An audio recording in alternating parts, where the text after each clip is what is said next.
Hello ಕನ್ಯಾ ರಾಶಿ. So let C ನೋಡೋಣ ಜನವರಿ ತಿಂಗಳಲ್ಲಿ ನಿಮ್ಗೇನು ಬ್ಲೆಸ್ಸಿಂಗ್ಸ್ ಇದೆ ಅಂತ. Thank you so much. Okay okay, thank you so much Kanya.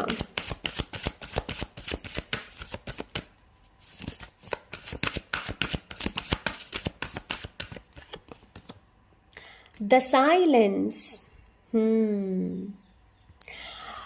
So ಈ ಜನವರಿ ತಿಂಗಳಲ್ಲಿ ನೀವು ಯಾವುದು ಕ್ವಶನ್ ಕೇಳ್ತಾ ಇದ್ರಿ ನೋಡಿ, ಲೈಕ್ ಯಾಕೆ ಈ ಥರ ಆಗ್ತಾ ಇದೆ, ನನ್ನ ಲೈಫಲ್ಲಿ ಯಾಕೆ ಈ ಥರ ಇದೆ, ನಿಮ್ಮ ಕ್ವಶನ್ಗೆ ಆನ್ಸರ್ ನಿಮಗೆ ಸಿಗಲಿದೆ. ಇದು ಒಂದು ಬ್ಲೆಸ್ಸಿಂಗ್ಸ್. ಬಟ್ ಈ ಬ್ಲೆಸ್ಸಿಂಗ್ಸ್ ನಿಮಗೆ ಸಿಗುತ್ತೆ ಯಾವಾಗ ಅಂತಂದರೆ ನಿಮ್ಮ ಮೈಂಡನ್ನು ನೀವು ಕ್ವಾಯಟ್ ಮಾಡಿದಾಗ, ಸೈಲೆನ್ಸಲ್ಲಿ ಇದ್ದಾಗ. ಓಕೆ, ಸೊ ಇದು ಒಂದು ನಿಮಗೆ ಬ್ಲೆಸ್ಸಿಂಗ್ಸ್. ಲೈಕ್ ನೀವು ಸ್ಟಕ್ ಆಗಿರಬಹುದು ಆ್ಯಂಡ್ ನಿಮಗೆ ಗೊಂದಲಗಳಿರಬಹುದು ಆ್ಯಂಡ್ ನೀವು ಕ್ವಶನ್ನ ಪದೇ ಪದೇ ದೇವರಲ್ಲಿ ಕೇಳ್ತಾ ಇರ್ಬೋದು, ಇಲ್ಲಾಂದರೆ ನೀವು ನಿಮಗೆ ಕೇಳ್ತಾ ಇರ್ಬೋದು. ಸೊ ಸ್ವಲ್ಪ ನಿಮಗೆ ಕ್ವಾಯಿಟ್ ಆಗಿ ನೀವು ಕೂತ್ಕೊಂಡ್ರೆ ನಿಮ್ಮ ಕ್ವಶನಿಗೆ ಆನ್ಸರ್ ಸಿಗುತ್ತೆ ಕನ್ಯಾ.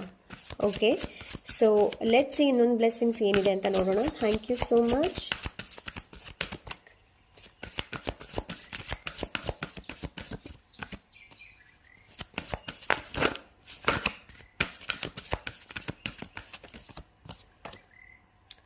Wow, soul satisfaction.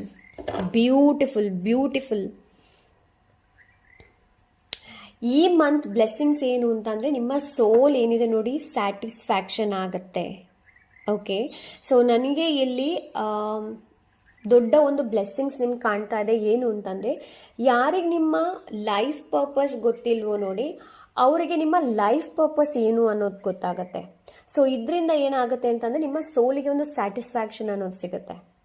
Okay, so ಯಾರಿಗೆ ನಿಮ್ಮ ಲೈಫ್ ಪರ್ಪಸ್ ಗೊತ್ತಿಲ್ಲ ನೋಡಿ, ಈ ಜನವರಿ ಎಂಡ್ ಒಳಗಡೆ ನಿಮಗೆ ನಿಮ್ಮ ಲೈಫ್ ಪರ್ಪಸ್ ಏನು ಅನ್ನೋದು ಗೊತ್ತಾಗುತ್ತೆ. ಆ್ಯಂಡ್ ನೀವು ಯಾವುದಕ್ಕೋಸ್ಕರ ಹೆಚ್ಚು ಕ್ರೇವ್ ಮಾಡ್ತೀರಾ, ಕ್ರೇವ್ ಇನ್ ದ ಸೆನ್ಸ್ ಫುಡ್ಡಿಗೆ ಹೇಳ್ತಾ ಇಲ್ಲ, ಬಟ್ ಲೈಫಲ್ಲಿ ನಿಮಗೆ ಯಾವುದು ತುಂಬ ಲೈಕ್ ಖುಷಿ ತರುತ್ತೆ ಆ್ಯಂಡ್ ನಿಮ್ಮ ಪ್ಯಾಷನ್ ಅಂತ ಅನಿಸುತ್ತೆ ನೋಡಿ, ಅದು ನಿಮಗೆ ಗೊತ್ತಾಗುತ್ತೆ ಯಾವುದು ಅನ್ನೋದು, ನಿಮ್ಮ ಟ್ಯಾಲೆಂಟ್ ಏನು ಅನ್ನೋದು ಗೊತ್ತಾಗುತ್ತೆ. ಸೊ ಇದರಿಂದಾಗಿ ಏನಾಗುತ್ತೆ ಅಂತಂದರೆ ನಿಮ್ಮ ಸೋಲಿಗೆ ಇನ್ನಷ್ಟು ಸ್ಯಾಟಿಸ್ಫ್ಯಾಕ್ಷನ್ ಸಿಗುತ್ತೆ. Okay, so Kanya, S that's it. So ಇಷ್ಟ ಆದರೆ ಲೈಕ್, ಶೇರ್, ಕಾಮೆಂಟ್ ಮಾಡೋದನ್ನು ಮರಿಬೇಡಿ. ಸಿಗೋಣ ಇನ್ನೊಂದು ಒಳ್ಳೆ ರೀಡಿಂಗ್ ಜೊತೆ. ಅಂಟಿಲ್ ದೆನ್ ಟೇಕ್ ಕೇರ್, ಬಾಯ್.